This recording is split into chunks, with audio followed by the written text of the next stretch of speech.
Hello everybody, welcome to my YouTube channel. So last week I did a session 1 on my shaman journey, and I had mentioned that I would come back and talk more a little bit about it. I've gotten a lot of messages and questions and asking if I could talk more about the journey itself. And so last week I spoke a little bit about my beginning, how it started, what age I was, and kind of some of the experiences that I went through. And so today I wanted to share more about the support side of it, where I get the support from and who is there supporting me, and the changes that occurred in my life when the journey took over, and where the changes in myself and my spouse that occurred. And some of the things that a lot of people ask are, does it take an impact on your marriage? Is there an impact on how you feel towards each other? All of that in perspective, and give you a little view into my world and the world of my husband, who is my supporter, and what he sees. And so he actually will be in on this podcast with me, and so you'll get to hear him speak a little bit about this too. And so in a little bit here, I'll introduce you to him so that you guys can get a chance to talk to him. But first off, I just wanted to say that this is a podcast that is to share about the shaman journey, and for those of you who are very new to the shaman world, for you to keep an open heart and mind, because no matter what religion or what practice that you believe or that you hold close to your heart, I believe that when it comes down to it, healing is at the heart of it. And so it doesn't matter which one you choose, as long as it's the right one for you, as long as you feel good about yourself at the end of the day, it's the perfect one for you. So with that said, I am going to introduce my husband, and I'm going to let him introduce himself, and we'll take it from there. Hello, this is Ko Vang. I am Hua's husband. As she mentioned, I'm going to be part of her podcast today. Well, thank you, honey, for joining in. So I think one of the questions that a lot of viewers or people they talk about here is they ask, does your husband see or feel anything when you are trancing or when you are under the veil? And honestly, when I'm under the veil, I'm not aware of what he actually sees or what he hears, or if he's aware of anything. So why don't you, I'll let you talk about that. Yeah, so typically we don't see anything. The only thing that we know is that the message that came through from the shaman, in this particular case, my wife Hua. So whatever that message came through is what I hear, but I don't see a thing. And then another question that someone had asked was, how do you know when to hit the gong or when to stop hitting the gong? I guess that's a question for each individual. For me, I have to actually learn and really understand the way she's moving and the way she carries herself. And the movement and the verbiage and how she carries herself allows me to understand when to start and when to stop the gong. And what my husband said is true, because like in the beginning, when we first started this journey together, it was like a huge question of, okay, when do I start? When do I stop? And one of the things that I will mention to you is for your spouse or the person who's supporting you to pay attention to the way how you move.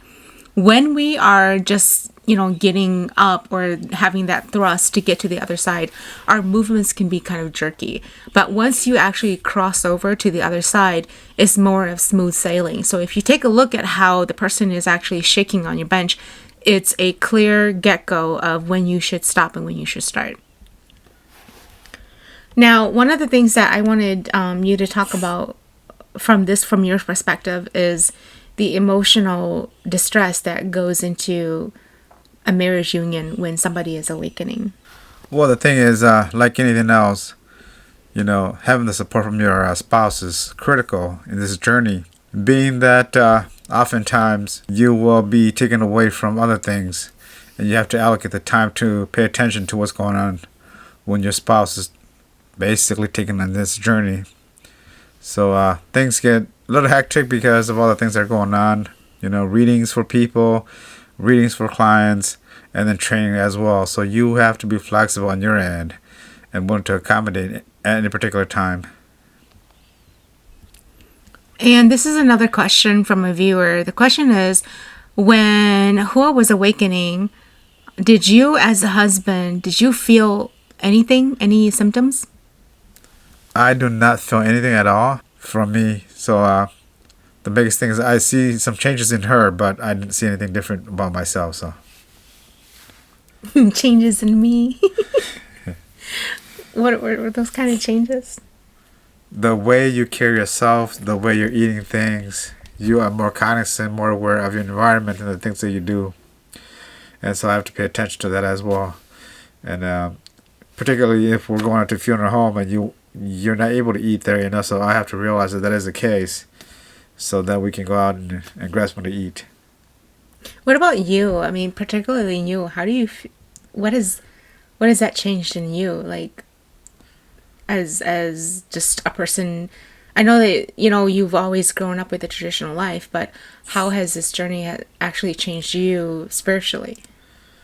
I think the biggest thing allows me to believe that there is really that other side, based on a lot of the things that I saw through Hua, my wife, and the things that she's done allows me to believe that yes, there is an afterlife.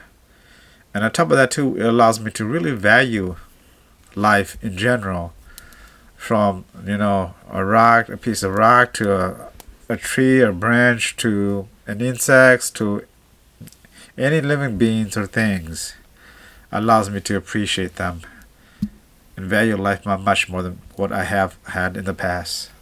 And this is another question from one of our viewers. Have you ever gotten scared watching your wife trance?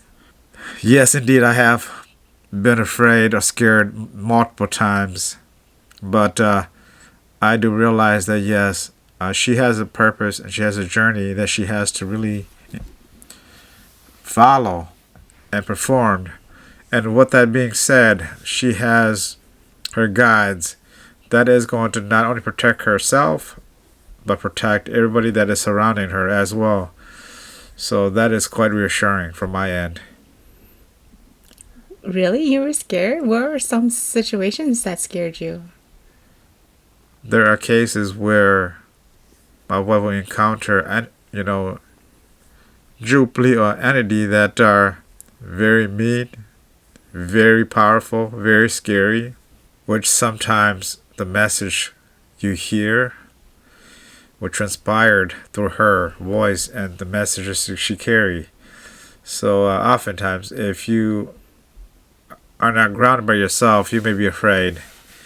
And in particular, I wasn't really scared, but it was just a surprise that yes, there are really entity that are really that powerful and that mean on the other side that is trying to evade or do bad things in this realm. What are some things that you think is important for couples to know when they're on this journey together? They have to realize that it's a partnership between the two couples, and the journey is beautiful. You just gotta embrace it and support each other through this journey, because it will allow you to grow together, and it's going to even solidify and build that stronger bond between you and your spouse. I think one of the most important things here that has always meant or been meaningful for me was that your guidance has always been present, and that you're always there. And even when I first started the journey, if I wasn't completely 100% sure what I was doing, just knowing that you were going to be there beside me, and then I think that gave me that reassurance that everything was going to be okay. And so I think having that support by your side is what is going to make the journey just a little bit more bearable. And I know that there are often times where you may lack that support, and so it has to be made up in either your parents or your children or a sister or a brother. But having that actual support to be beside you has always been something that has been really heartwarming for me, and it made the journey so much easier to embrace and to walk through. Because I will tell you that there are certain times where my emotions was just off the wall. My emotions were just so broken down, and just having him there to say, "Hey, it's gonna be okay. We're gonna do this together." And so, I think that's what's really important. And if I haven't told you that, now you know. Now you know all of that. And so, I mean, I always mention about how you are and have always been incredible in supporting me, but I think that is also something that is very much needed in somebody who is awakening in this journey, to have that hope and that strength to go moving forward in this type of journey. Thank you. So here's another question from our viewers. We're just like nodding our heads here. If you could see us, it's like, okay, you're just bob our heads with us. But another question that was sent in from a viewer here is, when you watch your wife trance, do you feel that there's like a negative change in the atmosphere? Not necessarily. You don't feel a thing, like I said, but most of the things you actually feel or see is through hearing, and the message that just came through your spouse as the shaman, as the portal. But other than that, there's really nothing you can actually feel or see. I think most times for the person who's supporting you, they may not feel that significant change in the atmosphere, but you as a shaman, you will feel that change. And like I've said to a lot of people who've asked me this question, even when somebody asks me for a reading and it's regarding something that's very negative or an entity that's attached to them, sometimes whatever it was that is attached to them is already waiting for me at my altar right when I agree that I'm going to do the reading for them. So to somebody who doesn't have that third eye opened, they may not notice that the atmosphere has changed. But for the shaman who's doing the reading, they will have noticed that the atmosphere has actually gotten a lot heavier. And this is why it's very important to cleanse. And so I'm constantly burning incense to cleanse my home, whether it's sage, whether it's my energy cleansing candles, or, spraying, energy cleansing spray all around the house. It's important to do all that, because the energy that actually lives are energies that come off of clients whose attachments can actually come through open portals. Someone sent in a question, and this question is, when you are the support system for a shaman, what is the most important thing that you have to do or endure? I think the biggest thing is you got to make sure that you clean the altar based on the timeline, the time frame that is required. On top of that, just being there to support your spouse as best as you can when the need arises. And I think that's a big factor in establishing a solid bond between you and your spouse, and helping ensure that she or he knows that the support system is there and you're behind him or her all the way. And when it comes to like the emotional side of it, what do you think people should know or should be aware of? Well, emotionally, the thing is, you just got to make sure that you support each other. And you have to realize that this is different. Because just because you don't see things doesn't mean it doesn't exist.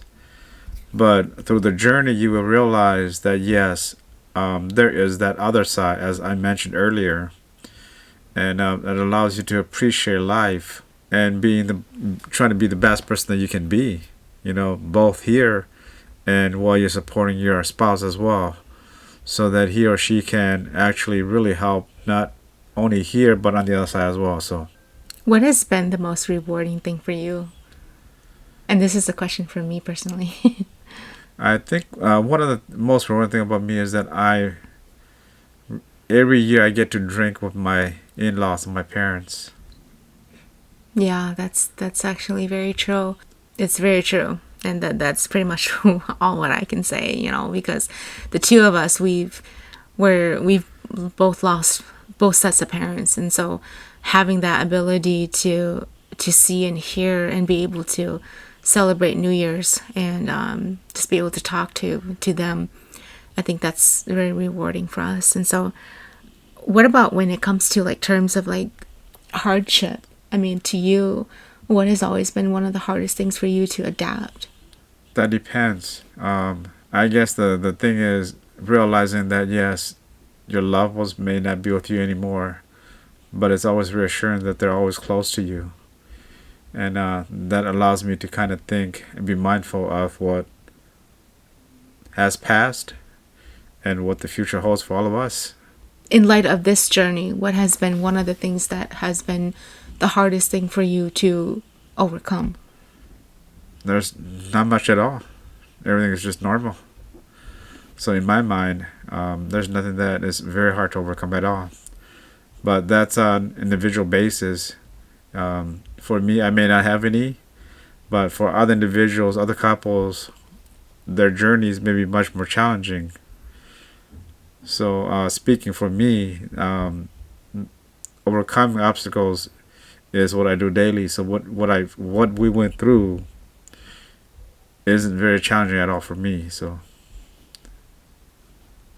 When you think back to it, did you think that we would be here like today, like doing this? in the past, not realizing that you have that particular gift, so thinking that life is just going to be like everybody else. But today, I think with this journey, it allows us to realize that life does really have a purpose, a deeper purpose than what we are actually made for. So that allows us to appreciate what we have with ourselves, our family, and just the time that's given to us.